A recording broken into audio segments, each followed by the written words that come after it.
Welcome, friends, and let me regale you with a tale of love's redemptive power, a journey from loneliness to joy that will stir your hearts and renew your faith in life's boundless possibilities. Enjoy the story. The phones were ringing off the hook at Restaurant Pro, a bustling sales office in the heart of downtown. Sharply dressed account executives paced back and forth, closing deals for industrial kitchen equipment as they promised swift delivery and unbeatable prices. In the executive suite, Regional Manager Todd sipped his latte while poring over last quarter's disappointing numbers. "We need to push those combi ovens hard this month," he barked into the speakerphone at his sales director Mike. "I don't care what it takes, just get it done." Down the hall, a group of gossiping admins huddled by the copy machine. "Did you see what Janet wore today?" snickered Tiffany, eyeing the drab gray smock of the 40-year-old cleaning lady mopping the cafeteria floor. "I swear that woman has no life, probably goes home to 100 cats every night." "I heard she's single and childless," added Jessica conspiratorially.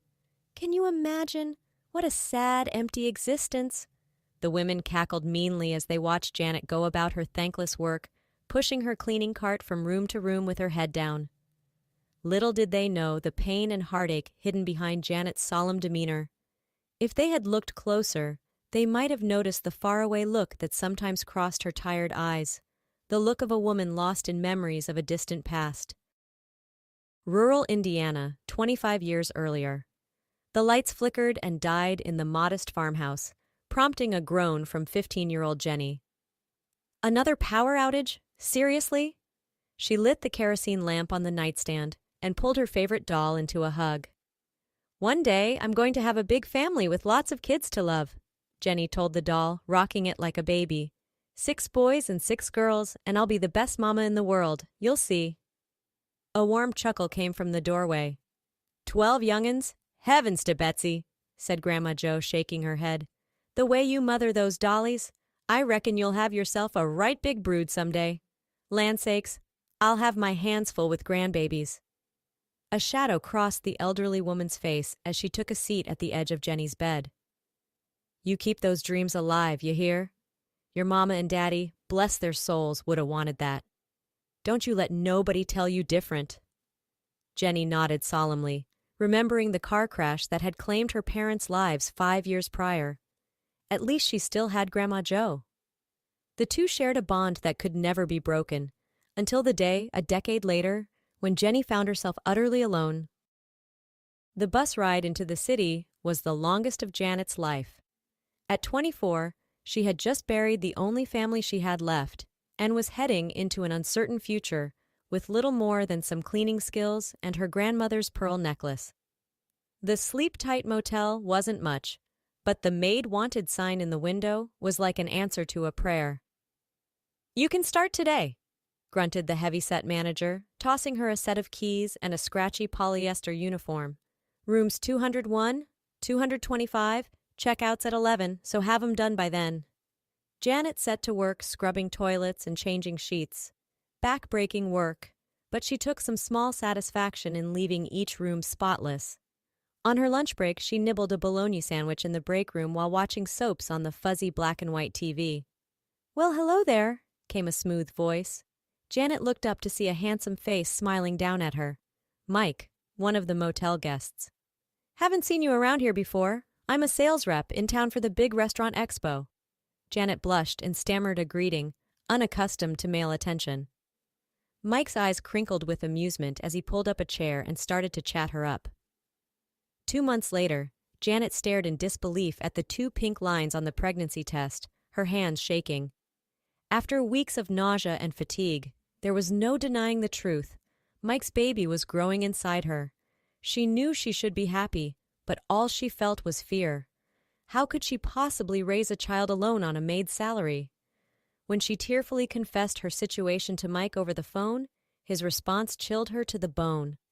"Sorry, babe, but I'm not looking to be tied down right now," he said coldly. "You're a sweet girl, but let's be real. You didn't think this was going anywhere, did you? Do what you need to do, but leave me out of it."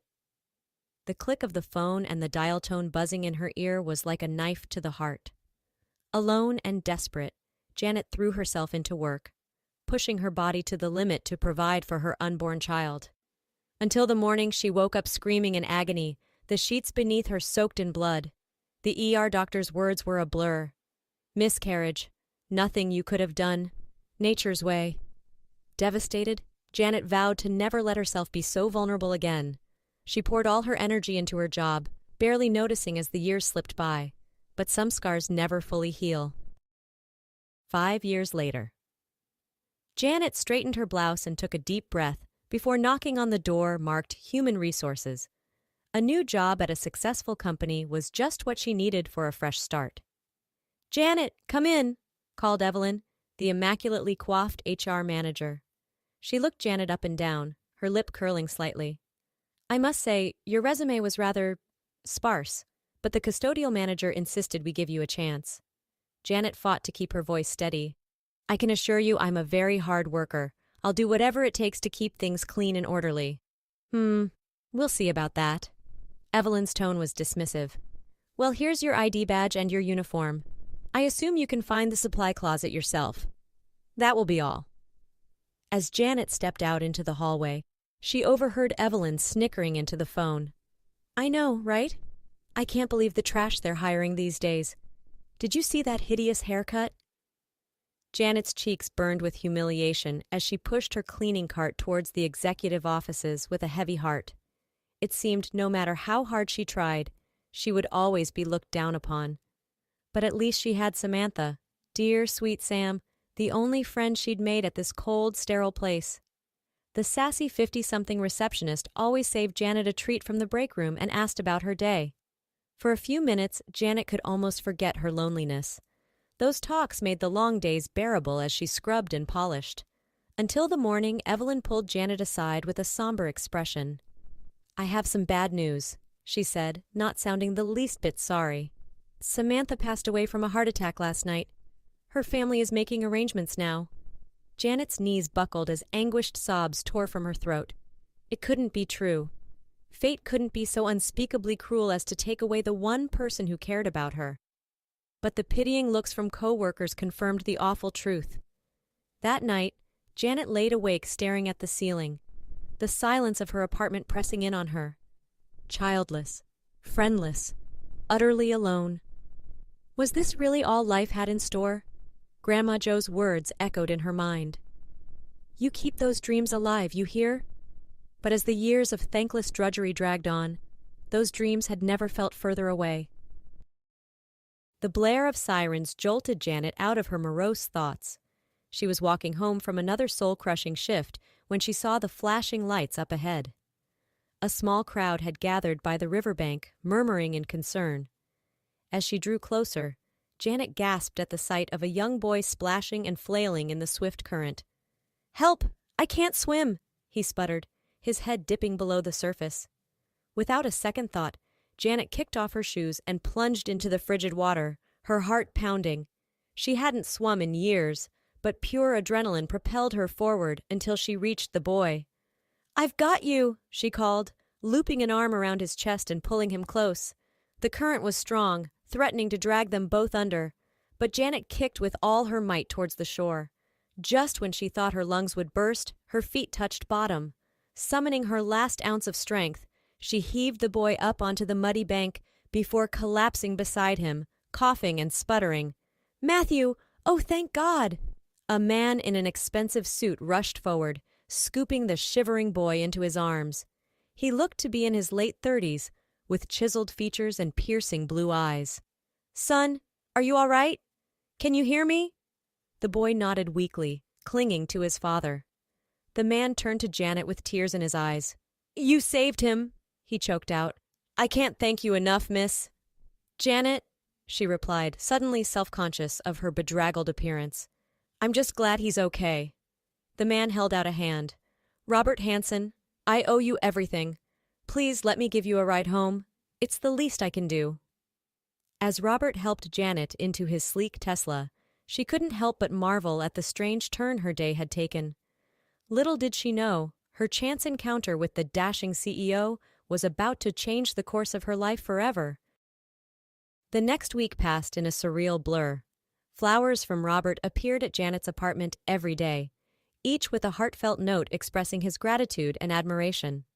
Sweet little Matthew made a card for his guardian angel, covered in crayon hearts and smiley faces. Janet found herself smiling more than she had in years.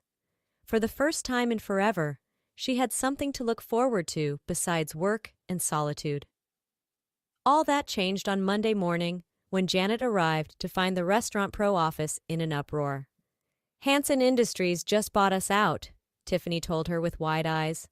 "The new CEO wants to see everyone in the conference room, Stat." Janet's heart raced as she filed in with the others, then nearly stopped at the sight of Robert at the front of the room, looking devastatingly handsome in his power suit. His eyes met hers and held for a long, charged moment before he addressed the crowd. "Thank you all for your hard work," he began. "I look forward to leading this company to new heights. However, it's come to my attention that some changes need to be made to foster a more positive work environment." With that, he leveled a steely gaze at Evelyn, who paled. "Miss Carrington, your cruelty and lack of professionalism are unacceptable. Clear out your desk. You're fired, effective immediately." Evelyn sputtered in outrage, but Robert silenced her with a sharp glare. He turned to Janet with a warm smile. "Miss Larson, may I see you in my office, please?" Ignoring the shocked stares boring into her back, Janet followed Robert down the hall in a daze. He closed the door behind them and took her hands in his. "I haven't been able to stop thinking about you," he said softly. "Your bravery, your selflessness, your quiet strength in the face of hardship.